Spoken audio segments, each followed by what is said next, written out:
Hi friends, welcome to my YouTube channel. आपण मैंने केबे चिकन पत्रपोड़ा खाइछंती कि? मते तो चिकन पत्रपोड़ा बहुत भल लगे।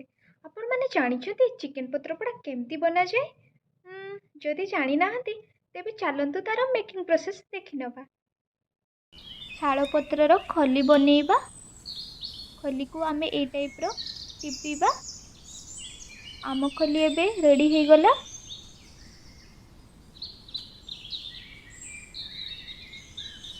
चिकेन रे जीरा गुंड दबा।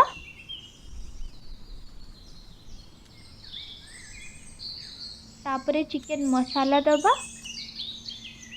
तापरे अदा रसुण जीरा शुक्ला लंका पेस्ट दबा। हलदी गुंड दबा। स्वाद अनुसार लुण दबा। चिकेन रे सरिष तेल एवं पियाज देकी भल भाबे गळेई नबा। खली को ए टाइप रो रखिबा।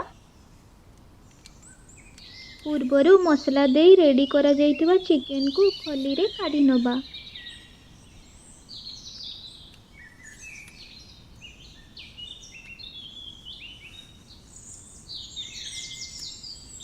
तापरे खली को ए टाइप रो भांगी नबा।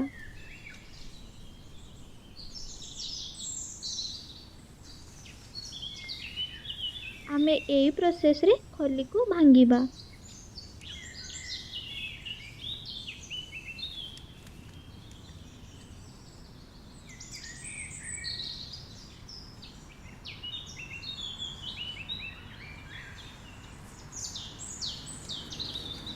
एबे यहाँ को ओल्टेइबा।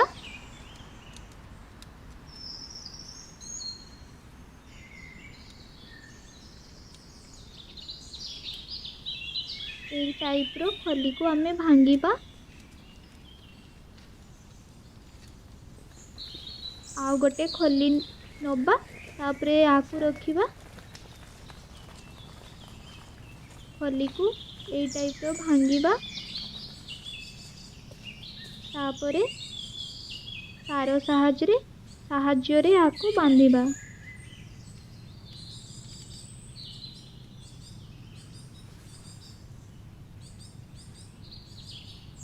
तार साहाज्य रे आकु भल भाबे बांधी नबा, जहा द्वारा आम चिकेन बाहर को बाहरिबनी।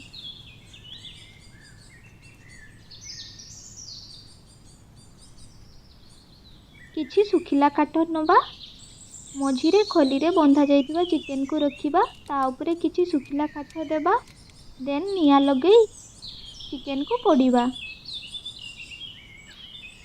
एही प्रोसेस रे आमे बिना गैस चुली एवं बिना माटी चुली रे चिकेन पत्रपोड़ा बनी पारिबा। 20 मिनिट परे खली रे बंधा जाइतिबा चिकेन को ओलटेइबा।